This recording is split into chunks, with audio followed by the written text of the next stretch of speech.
so today we will start a new topic, namely radiation participating media, and the first 15 minutes I will use PowerPoint because it is descriptive.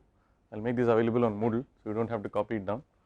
After that we will switch over to regular chalk and talk. You will have to derive a lot of equations and solve problems and so on.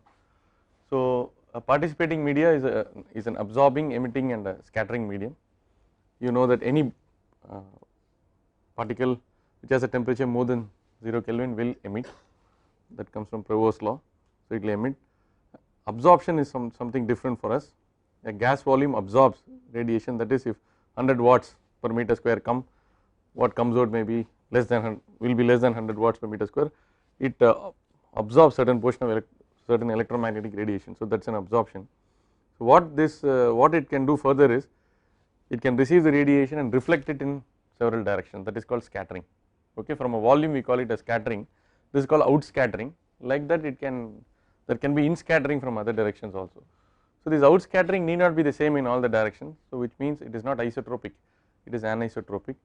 There can be functions, that is this how much it scatters can be a function of theta, it could be f of theta, and then you will have to integrate what will be the total intensity of scattering and all that. So it becomes very advanced, handling scattering media and all that. So in this course we will avoid scattering, we will just have emission and absorption. Okay. So this is alright for unless you have big suspended particles and all that. If you have very small particles or no particles, but you still have carbon dioxide and water vapor, you can consider that to be just an absorbing and emitting media. So the study of heat transfer through media that can absorb, emit and scatter radiation has been receiving increased attention in the last 40-50 years, and this subject was not there before 1940 or 1950. In fact, it gained momentum and Professor Subramanian Chandrasekhar actually figured out the equation of radiative transfer, Nobel laureate physicist from India. So early work probably in the 30s and 40s. Afterwards engineers started looking at it because it had a lot of engineering applications. I will let you know. The interest arises from phenomena associated with rocket propulsion, combustion chambers, ablating systems, nuclear fusion and insulating systems. In all these cases you have gases which are participating, gases which are not like air. In this room radiation from the left wall will directly go to the right wall, the air will not participate. Air is at temperature, is at some temperature, convection may take place, all that is okay, but this will not create mischief. But if the moment you put carbon dioxide or water vapor, it will do something, it will absorb and then something it will scatter and all this. That is why we have this global warming, greenhouse gases and all that, because they will not keep quiet, and their absorption and emission and all that is spectrally dependent. Okay, if it is spectrally dependent, that means it has to be dependent on the temperature. And if you look at the absorption of solar radiation by the earth, you can see that the radiation is incoming from a black body at 6000 Kelvin, whereas the outgoing radiation is from a body at 300 Kelvin or 288, you worked out in the quiz, you worked out the earth's temperature. So basically the incoming is mostly in the visible, outgoing is mostly in the infrared, and if the gases which are in the atmosphere are such that they permit the incoming and do not permit the outgoing, okay, then what happens is there is a constant build up of energy within the earth. This is responsible. This is a very quick half a minute course on global warming. We can actually work out the spectral bands and all that and find out if the concentration of carbon dioxide in the atmosphere is increased from 380 ppm to 390 ppm, what happens and so on. We can do detailed calculations, spectral calculations like what we did yesterday. We did spectral radiosity, like that you can find out for the atmosphere and so on. So there are lots of engineering applications for gas radiation. So some of these are new, but some are over 100 years old. The earliest of phenomena man was interested was in atmospheric radiation. Astrophysicists have also been interested by gas radiation with regard to studying the stellar structure, right. If you want to study the structure of stars, you have to find out the radiation which is coming out from the stars. You will have instruments, you will have Hubble telescope and all that, and then you get some radiation, then you use some equations and then figure out what is going on. This kind of activity is basically of fascination to astrophysicists. That's the kind of work they do. So they analyze the spectrum coming from various stars, other planets and all that. The spectrum observed during emission or absorption of radiation by a gas is characteristic only of that gas. Okay, from the spectrum you can get what is the signature. Okay, that is a signature, we all put signature, that means you are saying that if I say Balaji, if I sign, that means I have seen it, I have read it, it is me. like that. If you say Vikram, like that, this suppose you get a emission spectrum from a gas, from the gas which is surrounding the, which is at the surface of a planet or a star, then it is indicative, it is diagnostic of what is a gas which is present on that surface. So from that we can figure out many things. Then if you study over various periods of time, you can find out the gas concentration which is changing, and then you can put some equations, you can figure out whether that star is moving away from us, whether it is moving closer. They will do all sorts of, they will apply some mathematical models, they will combine their experimental data with mathematical models, do such type of work. Hence this spectrum can be used as a diagnostic tool to determine the gas temperature and concentration. Okay, like that we have all these techniques. You go to sophisticated analytical instrumentations and facilities, SAFE, which we have here, cell scanning, electron microscopy, X-ray diffraction, based on some physical principle, it will give you some output. From that output is called the signature of that specimen, or somebody is doing ultrasonic, and then you can get the structural health of something by remotely finding out, send some ultrasonic waves, get the echo pattern. You send the echo into the abdomen and get the send the signal, receive the echo, and find out. It can even tell us whether liver cancer is there, pancreatic cancer is there, and all that. That is, so that gives the signature of what is going on in the, what is the texture, what is the echogenicity, what is the texture of this thing, the tissues in the liver, whether it is normal or it is suggestive of carcinoma or something like that. Like that, these spectrum can also be diagnostic of the gas temperature and the concentration. Okay, so if you consider, a black body source, stellar means star, okay, star core, so or a diffuse gas, example outer layers of a star structure, you can look at two spectra, you can look at the emission spectra or the absorption spectra, and give a signature like this, intensity versus wavelength, intensity versus wavelength. From this you can figure out what will be the gas concentration, gas temperature. So this is basically what is called as an inverse problem. From the output you will have to figure out the input. So there can be various causes for this spectrum. So the goal of a successful inverse methodology is to correctly identify the cause which led to that behavior. Okay, so these are discrete spectra, these two, this is a continuous spectrum, this is just a depiction. Okay, okay, simplified representation, you have a hot source, there is a gas, and then you can either get a continuous spectrum or you can get a absorption spectrum like this, emission spectrum. These are called absorption bands, these are called emission bands. Okay, if you look at the incident solar energy flux which is coming on to the earth, then you can see, so this is basically EB lambda, watts per meter square per micrometer versus lambda. Now this first line, dashed line, gives the energy distribution for a black body at 6000 Kelvin. Now this is the actual solar radiance outside the atmosphere. Okay, so then solar irradiance after passing normally through the atmosphere.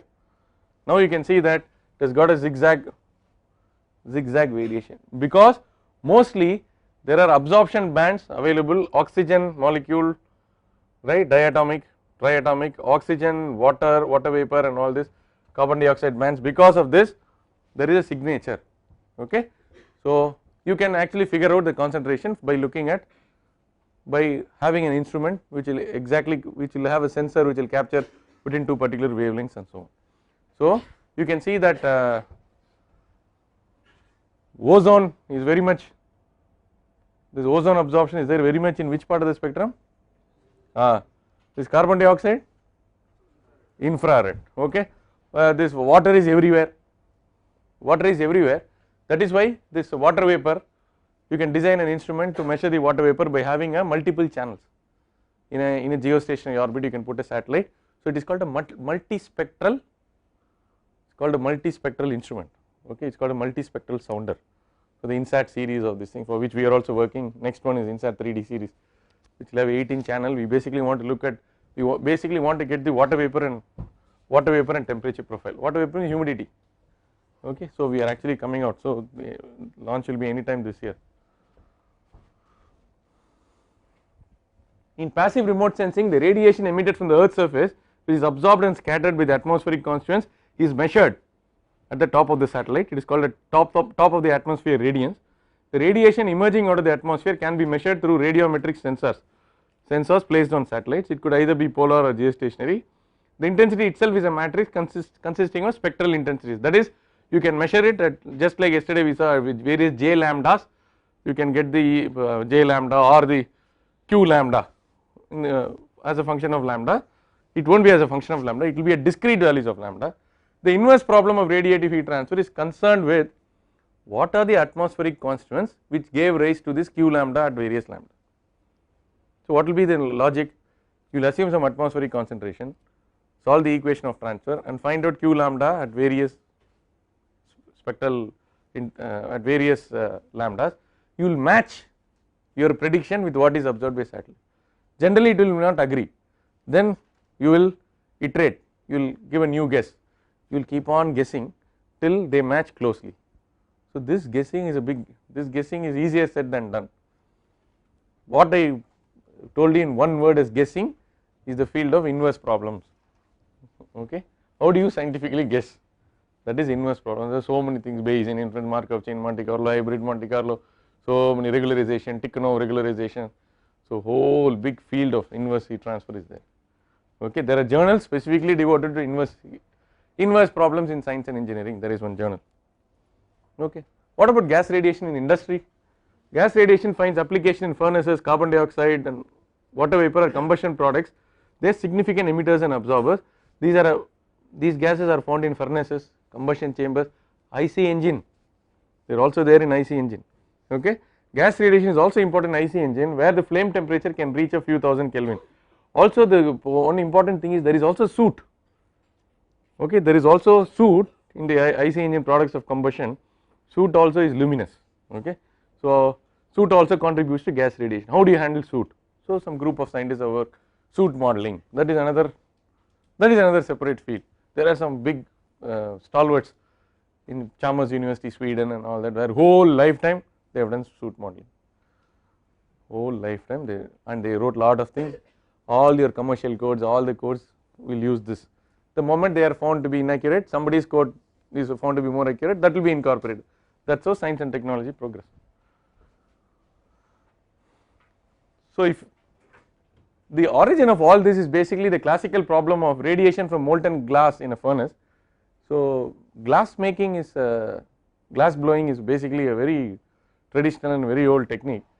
So temperature distribution in molten glass, when they measured it, they found it to be more uniform than expected from heat conduction alone. When they did the measurements, when they solved the heat conduction equation, if there is a theoretically expected temperature distribution, the actual temperature distribution was much more uniform.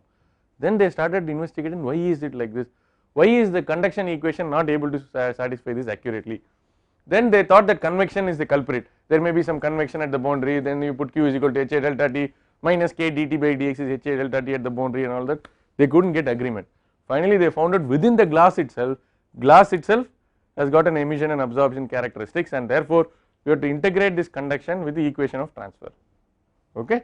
So in the late 40s it became clear that gas radiation was responsible for the observation. So when radiation interacts with the substance, part of the energy may be redirected by scattering. Scattering can be caused even by an electron, or it can be caused by a planet also. So these are the length scales which are involved in scattering. Depending upon the length scale, I will use different theories of scattering. If it is very small, I will use only Rayleigh scattering. Rayleigh scattering is studied by Raman, and that's why the sky is blue and all that. Next, if I have ice, water, rain in the atmosphere, I can't use Rayleigh scattering. I will use what is called the Lorentz-Mees. I will use the Lorentz-Mees scattering theory. That is what we do in our work. A little more advanced, after some level, if the particles are big enough and they are non-spherical, big ice particles, then all these theories will fail, because Lorentz-Mees scattering basically assumes the particles to be spherical. Then all these will cup. Then you have to use geometric optics. Finally it will become optics, electromagnetic theory of optics. That is the escalating difficulty level associated with studying gas radiation. What are the principal difficulties in studying gas radiation? Everything is happening from a volume, it is not happening from a surface like before. Everything is happening from a volume, and as usual the problem is there. This absorption, emission and scattering, they are function of lambda. that is also there. Okay. So absorption, emitting and scattering happen not only at the system boundary but at locations within the medium, which makes it mathematically very difficult. Azimuthal, zenith, all angles have to be considered, and this fellow may behave differently, it may behave crazily in different directions, though these have to be accounted. Spectral effects are more pronounced in gases than from solid surfaces. This grey gas assumption is more a myth than a reality, but many surfaces we put grey diffuse and proceeded, isn't it, in the last 1 month. Hence the engineering treatment of gas radiation. However, as engineers we want to solve the problem, we do not want to simply say the problem is very difficult and keep quiet. We want to make some products and okay. So we want some approximate solution. Therefore, the engineering treatment of gas radiation would involve simplification of one or both of these difficulties. What will I say? One I can say that scattering is negligible, that means I am handling 0.1, or I will say that in the region of in the spectral region of interest it is grey. So I will do one or both of the simplifications in order to make the problem tractable. Okay. Now, what are the important properties for study of gas radiation? Kappa lambda. Kappa lambda is the monochromatic or spectral absorption coefficient. Kappa is the absorption coefficient. Therefore, if incident monochromatic radiation is given by I lambda, the absorption by the gas per unit volume, per unit solid angle, per unit wavelength interval is given by I lambda kappa lambda. Okay.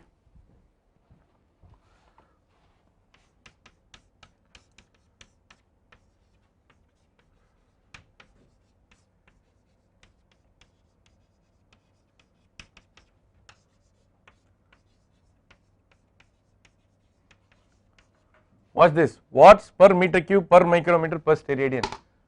We used to get watts per meter square per micrometer per steradian for radiation from surfaces. So if it is watts per, so that watt per meter cube is there, and kappa is not dimensionless. Kappa is not dimensionless, it has the units of meter minus 1. Similarly, we have an epsilon lambda, which is the monochromatic or spectral emission coefficient, which also has the units of meter minus 1. So the epsilon lambda we define for gas radiation is different from the epsilon lambda we define for the radiation from surfaces, right. Now,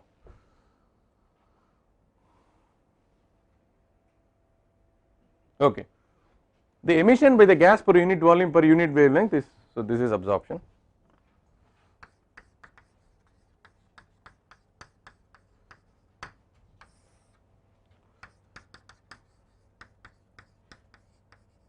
Emission is basically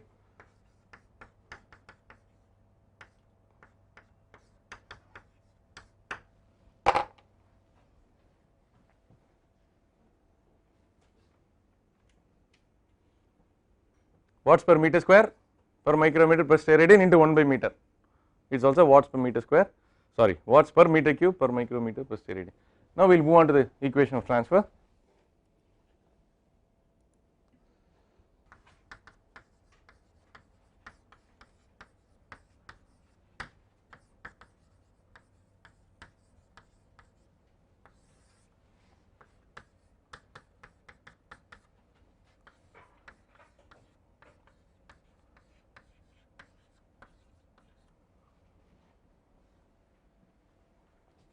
There is a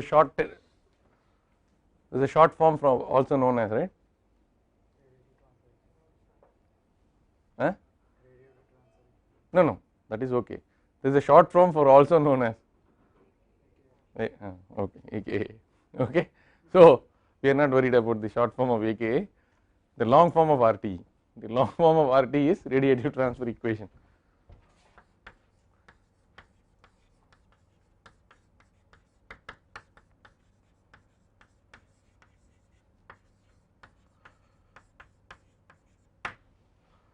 So S. Chandrasekhar is credited with this mathematical development associated with the equation of transfer, and it's a brilliant book. It's very difficult to follow beyond 10 for the first 10 pages. It is there in the library. Principles of radiation or radiation heat transfer, or his mathematical level is so high. So S. Chandrasekhar, right? Our Indian scientist who studied in Presidency College, Madras, near the beach. he did his BSc physics there. Okay, so his book is there, is all his, so every 10 years he used to change fields, radiative transfer, stellar structures 10 years, hydrodynamics 10 years, every 10 years he will conquer a subject, write a book and move on. Okay, and he says, he said that the greatest invention of mankind is God. So you can find out his leanings. Okay, that is what he said. Okay, now let us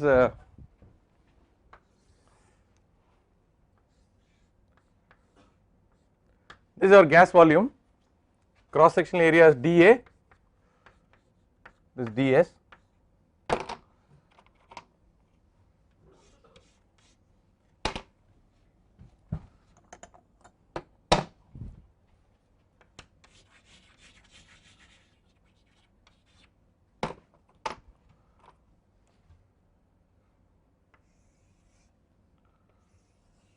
okay, radiation is I lambda at S, I lambda at S plus ds. Okay, radiation traveling in this direction, generally the direction is S. Okay, Cartesian coordinate system we can just later on replace the S by X and so on. In order to make it less restrictive, we can use the notation S. Okay.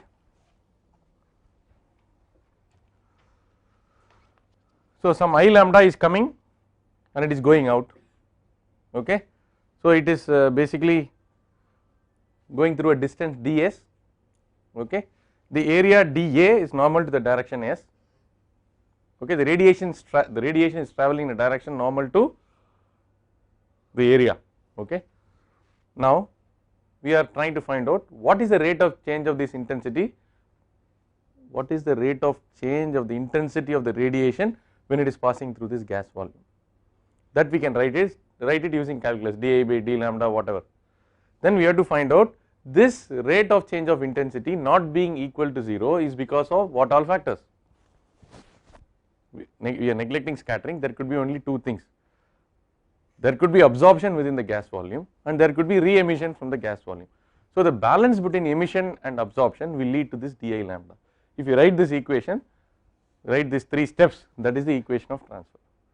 And it looks like it is innocuous, it looks like a very simple, very unassuming equation, but that it is we cannot say it is innocuous, it is deceptively innocuous, because when you have to solve it for a 3-dimensional case it becomes extremely formidable and difficult to solve. Okay. Now let us say, so let us consider change of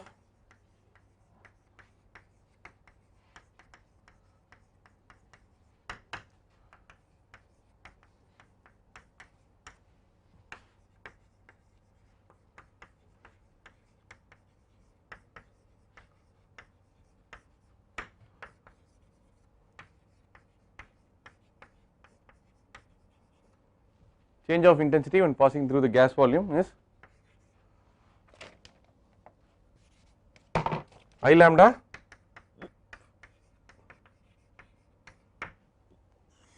S plus ds into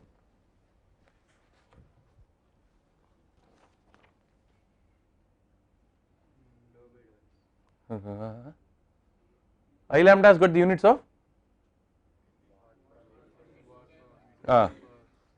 so we have to multiply by dA, do not multiply by dA ds, okay, dA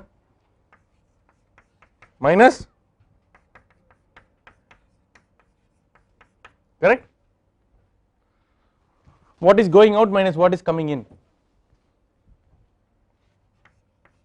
Using a Taylor series expansion, how will you write this?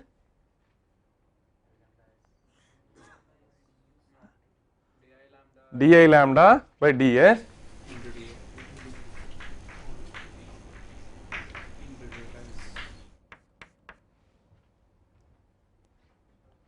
okay plus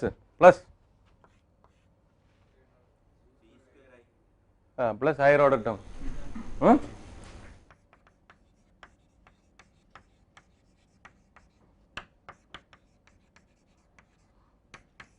So we set the higher order terms to 0.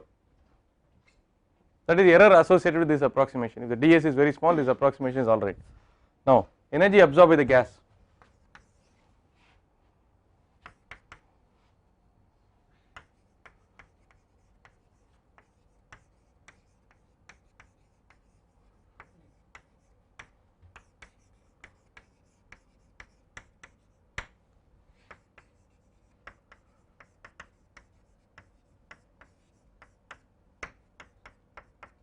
Please be reminded that it is a spectral formulation.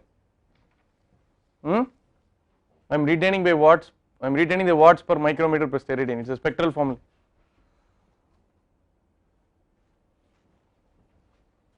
Okay. So what will this be? I introduced two important properties, kappa lambda and epsilon lambda. So please tell me, kappa lambda, I lambda multiplied by dA lambda. Very good. D lambda is anywhere there, no, it's there in I lambda itself. Okay, 2.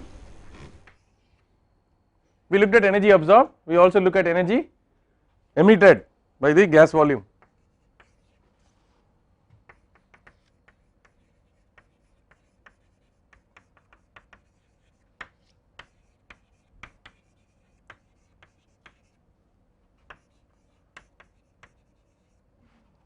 Will be epsilon lambda,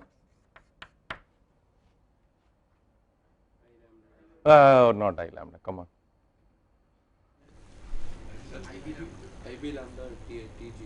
IB lambda of Tg, very good. Tg is the gas temperature.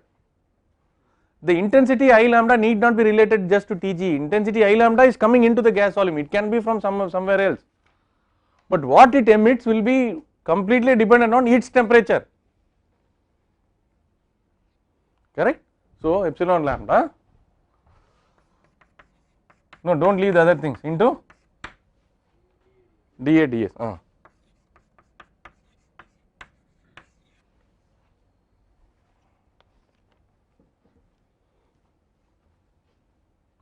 Both are additive, which increases the I lambda, which decreases the I lambda.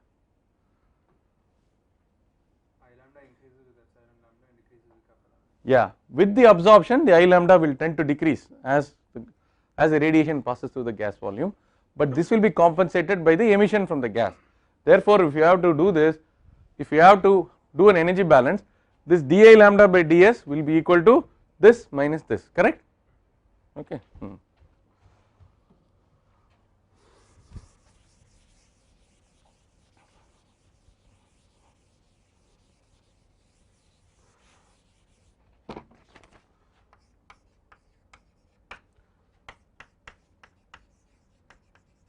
Now performing an energy balance.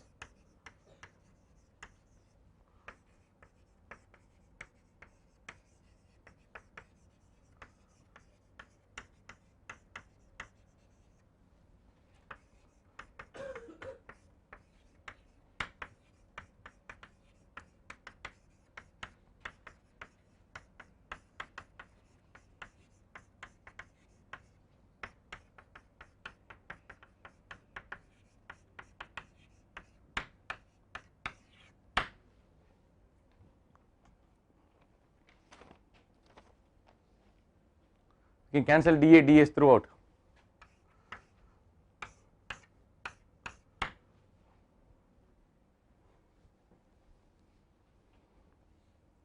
Correct? When you cancel dA ds throughout, it is implicit that dA into ds cannot be 0. Therefore, these equations are not valid at mathematical points. That is a control volume. A mathematical point has no area, no volume, nothing. So these are valid only around a small area or volume. That's very important for us. Okay, all right. Otherwise, you are not authorized to do that. Then you can take that how do you prove 4 equal to 6? 4 into 0 equal to 6 equal to 0 into 6 into 0. Therefore, LH is equal to R.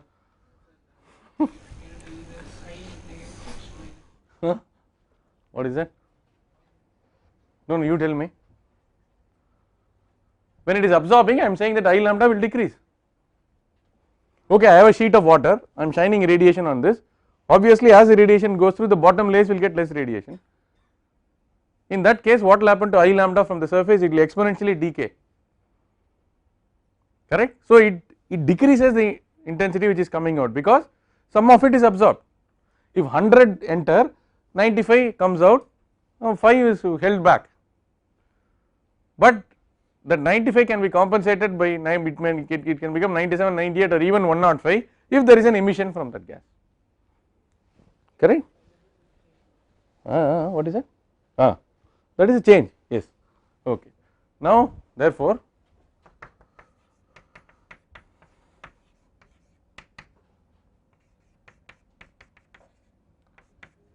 no, some people want to write it like this.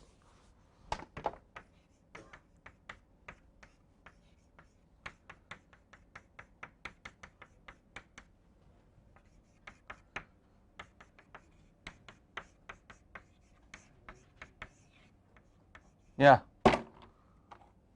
Any problem?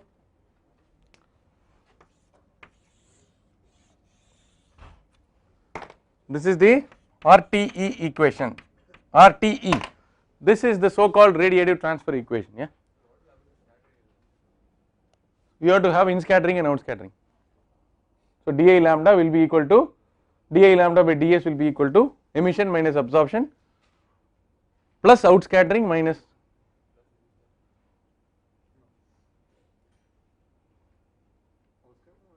out-scattering minus in-scattering. That we will take care of the algebraic. But this out-scattering and in-scattering also will involve some integral terms, because this scattering may have integration which is different in different angles. Correct? If you include scattering, you may have to use an integral term, because integral with respect to that solid angle, because it can scatter differently in different directions. Then what will happen is the left hand side will have differential term and the right hand side will have integral term. Then it will become an integro differential equation. The classic radiation equation is an integro differential equation. Already differential equation is so difficult to solve. Integral equations also are very difficult to solve. So the integro differential equation make the radiative heat transfer extremely difficult. Fortunately, we have numerical techniques and methods now available. People struggled. You please look at the book Methods of Applied Maths by Hildebrand. They have variables, separable kernel and all that, they have kernel of integration, and so it was considered a big craft solving an integral equation. I did not tell you the integral equation at all, I just quietly moved on. Okay. Suppose we consider a 3 surface enclosure in which the temperature of each of the surfaces is varying with respect to x, and I can't use the uniform radiosity assumption.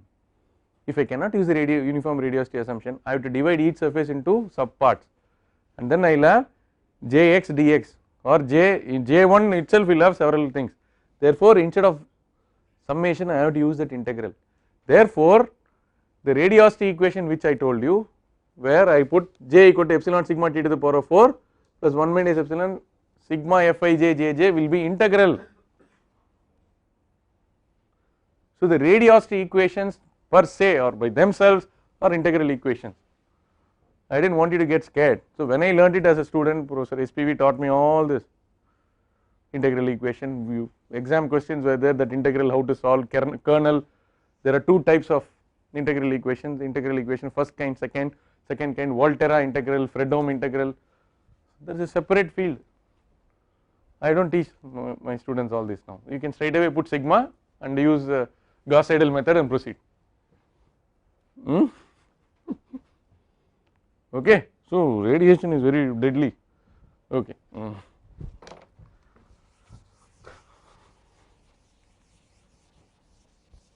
Now are you happy with this equation?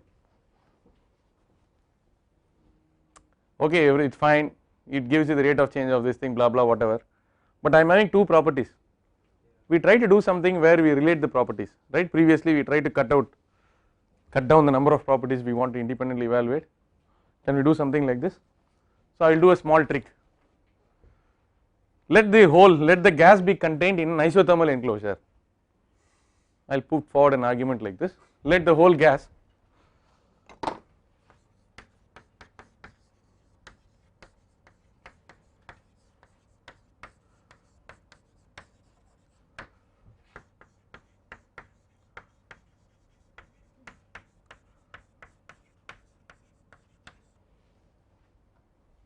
let the whole gas be in an isothermal enclosure.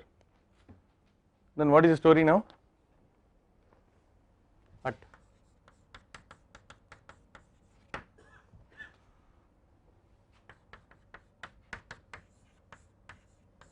is it correct?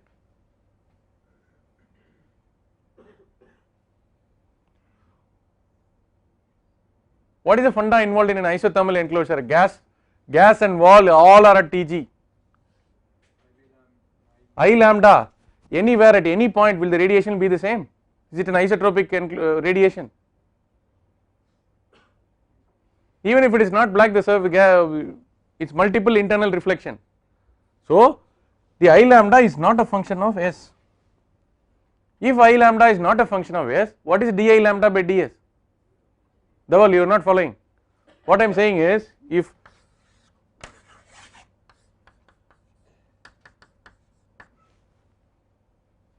okay, it is isothermal everywhere, okay, then it is like a pub. If you put a hole, radiation coming out will be analogous to radiation coming out from a black body. So you got more or less a hole drum or a black body here. Therefore, if I take a sample, if you take a gas volume and find out its I lambda in a particular wavelength interval, if you take it here, will it be different? Okay. Therefore, di lambda by ds equal to 0 anywhere within the isothermal cavity. What additional simplifications we can make? And I lambda will be equal to I lambda will itself be equal to IB lambda at Tg, correct.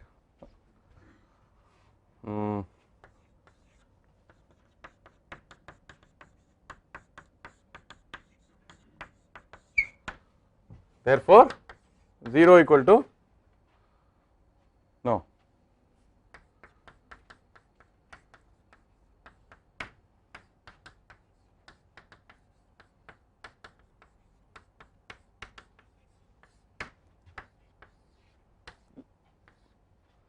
In simple English, epsilon lambda equal to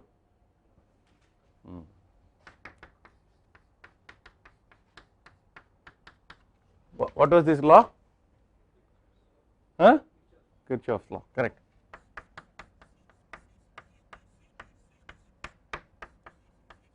We already know this, but I try to derive it from first principles because you may object, sir, previously epsilon and alpha were dimensionless, now they are having meter minus 1, how do you prove? Now somebody will ask, sir, if it is not an isothermal enclosure, will it be valid? Or I use that isothermal enclosure concept only to get the relationship, it is universally applicable. You can make measurements and check it, okay. Now therefore,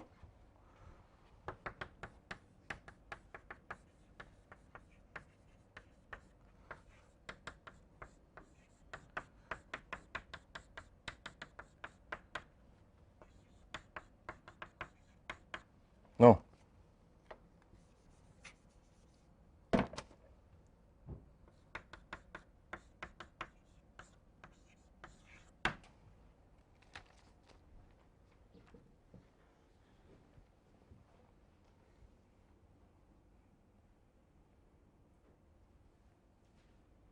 Okay.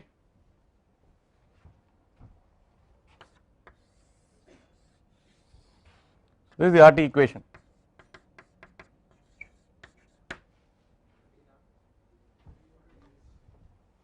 No way.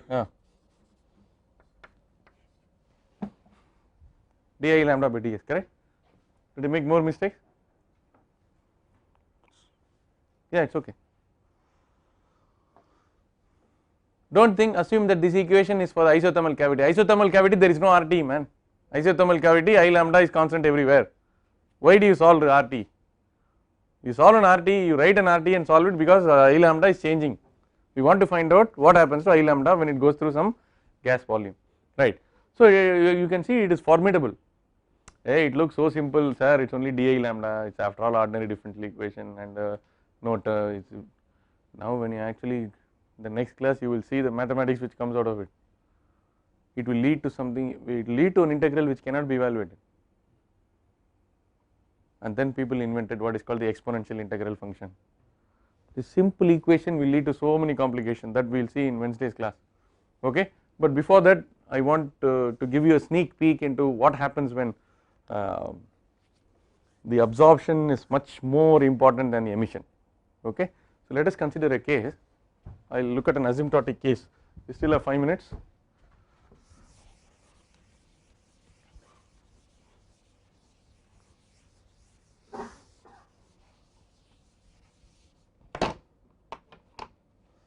So let us consider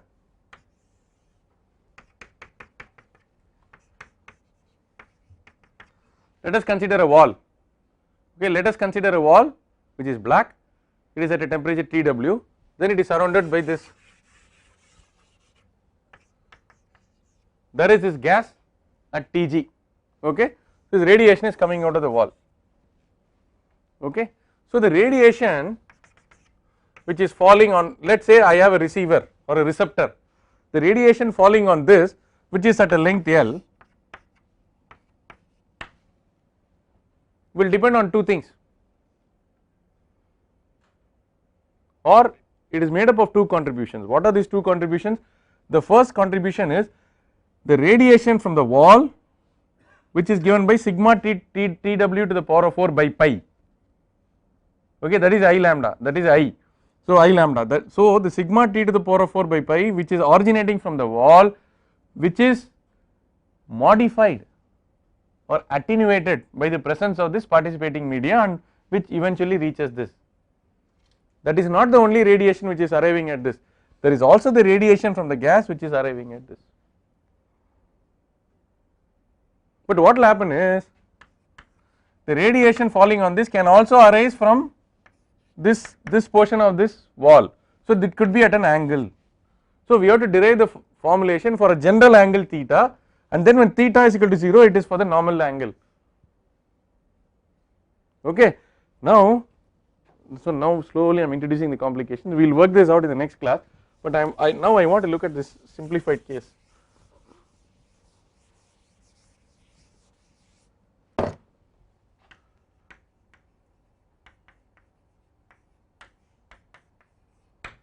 When Tw is much greater than Tg, what happens to the equation? Which term can be neglected?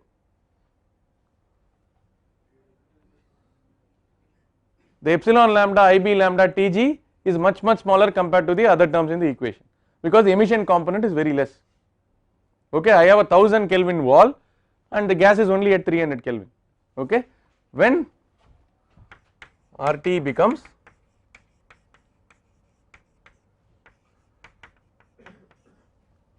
I will say that this is x direction, and I will say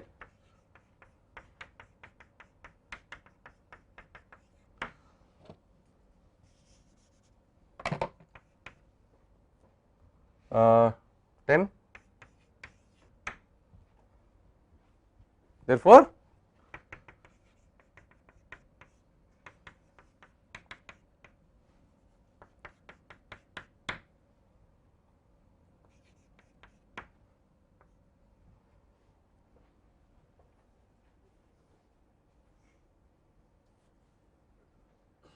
okay, assuming a gray gas,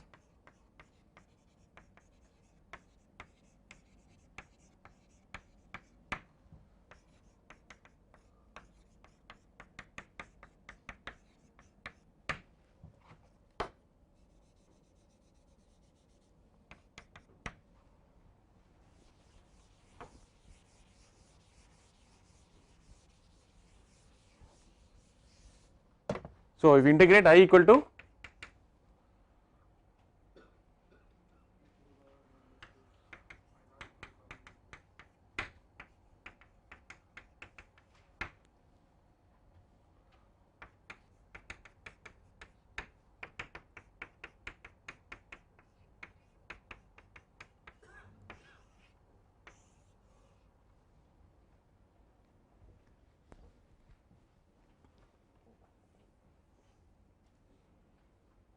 correct. So the radiation decays exponentially as it passes through the depth. Okay, so this is called the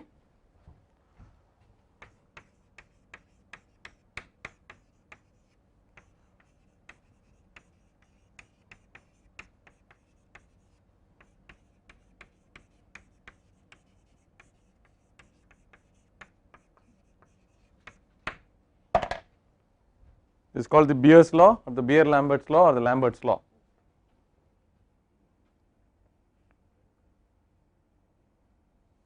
So the solar radiation which is impinging on the ocean waters. So let us say it is I naught at the surface of the water, then as it goes it will be I naught into e to the power of minus kappa x.